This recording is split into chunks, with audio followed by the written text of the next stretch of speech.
voltamos com o Yoton Neto, mas é já já, porque o Roberto está aqui. Hoje eu abri a edição do meio-dia falando, tem dois grandes assuntos que vão permear o nosso meio-dia. O primeiro deles é o alagamento que vem se formando no litoral norte.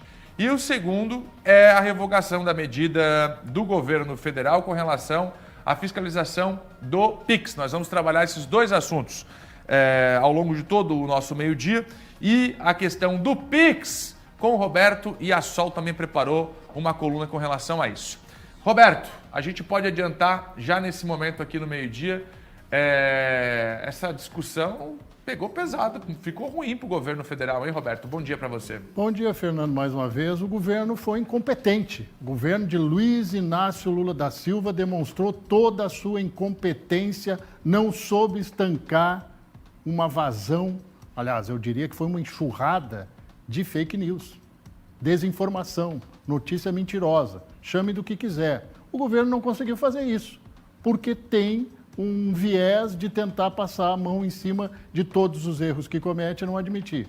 Na realidade, não era taxação, não era censura, não era nada disso, mas o fake news dizia que, bom, vão meter a mão no seu dinheiro e você que fizer determinada transação acima de R$5.000 pelo Pix vai ser detido, enfim, tinha todo tipo de mentira e o governo não teve a capacidade, a competência de desmentir. Agora, como recuou, vai ficar aquela impressão de que tudo que falaram era verdade. Não era verdade. Mas a incompetência do governo Lula ajudou muito ao processo e quem está batendo palma são os deputados da oposição, os opositores de Lula que conseguiram que o governo... Agora vai ter que editar uma medida provisória e dizer que não era nada daquilo, que está tudo garantido, que pode usar o Pix, não precisa usar dinheiro em espécie, mas quem vai falar mais sobre isso é a Soledad Urrutia. Daqui a pouco, mais desse assunto, porque é o grande assunto nacional.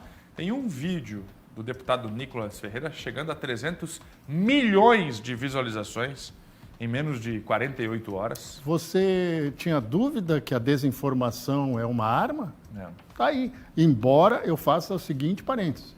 O vídeo do deputado Nicolas Ferreira não tem nada de inverdade, não. Inclusive, ele não crava que iam fazer tipo de cobrança, multar, nada disso. Ele só diz que o que ia acontecer. Uma fiscalização mais aprimorada. Mas eu pergunto, quem é que teme fiscalização mais aprimorada sobre valores acima de R$5.000 no Pix?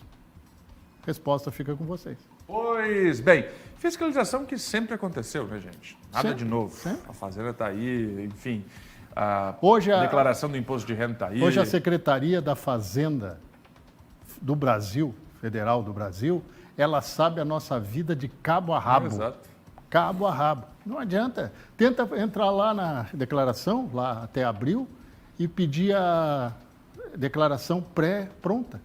Você vai ver o que vai acontecer. Então é o seguinte, nunca foi discutido, nunca foi colocado em vigor, na verdade, a taxação sobre a transação de PIX. Isso não existe, nunca existiu. Aí o que aconteceu? As fake news começaram, tem um vídeo, inclusive, do ministro da Fazenda, completamente burlado, falando que ia taxar tudo. Era mentira. O que foi criado, não que seja bom também, o Roberto tem a opinião dele, mas o que foi feito? Foi pego essa decisão do governo de aumentar a fiscalização sobre as transações que não forem declaradas, e aí o pau pegou, deu ruim para o governo, que não soube se comunicar de forma clara. Derrota. E teve que recuar. Bom, esse assunto com mais detalhes ainda hoje aqui no meio-dia com a Sol Urrutia. Assunto importante que a gente trata com os nossos dois comentaristas. Vamos lá. Primeiro a gente tem um assunto importante que é senador Esperidião Amin acredita que o Congresso consegue derrubar os vetos do presidente Lula à renegociação das dívidas com os estados. Vamos nesse assunto agora, Roberto Azevedo. Serei rápido e objetivo. O senador ligou ontem, no início da tarde, depois que leu a coluna no SCC-10, onde nós falávamos da questão da renegociação da dívida, e falou tanto com o governador Jorginho Melo, quanto com o secretário da Fazenda, Cleverson Zivert, sobre o assunto. E ele colocou claramente, vou tentar, junto aos meus pares do Congresso, tanto senadores quanto deputados federais, derrubar os vetos do presidente da República ao programa de renegociação da dívida dos estados com a União. Vamos dar uma olhadinha onde vai atuar isso. Só vou fazer uma observação que é importante. O governo de Santa Catarina tem 3 meses, 90 dias, para dizer se concorda ou não com essa posição e tem até 31 de dezembro para aderir ou não a este programa de renegociação das dívidas. O que a Secretaria de Fazenda de Santa Catarina diz? Que hoje os estados brasileiros devem 765 bilhões de reais. É muito dinheiro. É muito. Mesmo em reais é dinheiro. 90% dessa dívida pertence aos estados de Goiás, Minas Gerais, Rio de Janeiro e Rio Grande do Sul. E eu acrescento aqui São Paulo, porque São Paulo é o maior devedor, mas como é um estado que arrecada muito, consegue pagar com mais facilidade. A dívida de Santa Catarina, olha, perto desses 765 bilhões, é de só 11 bilhões de reais.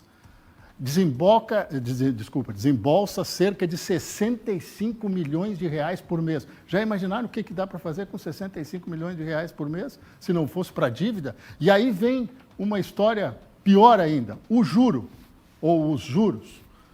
Santa Catarina fez um empréstimo de cerca de 5,4 bilhões de reais no ano 2000.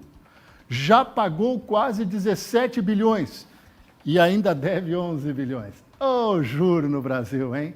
Ô, vida bancária no Brasil. Isso aqui é com o governo, não é com o banco, não. É com o governo federal. Maior extorsão que você pode imaginar contra estados e municípios. E o estado de Santa Catarina aguarda a regulamentação que deve acontecer em 90 dias para dizer se entra ou não. Mudando de página rapidamente para o nosso telespectador ter a ideia do tamanho da coisa. O governo de Santa Catarina não concorda com aquela impossibilidade que eu já falei ontem, antecipei, dos 384 milhões que ele investiu em obras de rodovias, estão ali as rodovias, não voltarem para o Estado. Ou, no mínimo, serem abatidos da dívida com a União. O governo federal vetou, o presidente da República vetou. E também vê prejuízo o Estado de Santa Catarina no artigo que excluía estados em boa condição financeira, que é o nosso caso, que pode ter seus investimentos limitados, ainda que tenha dinheiro em caixa, porque ele teria que cumprir a meta a meta de gastos. Ou seja, é uma armadilha, Fernando. É uma armadilha. Então o governo está analisando, avaliando, como eu disse ontem, mas tem muita coisa nessa história. Parece uma linguagem que não tem nada a ver com a gente. Bota aí no papel o que dá para fazer com 65 milhões de reais por mês que o Estado tem que desembolsar para pagar a dívida. Muito obrigado, Roberto.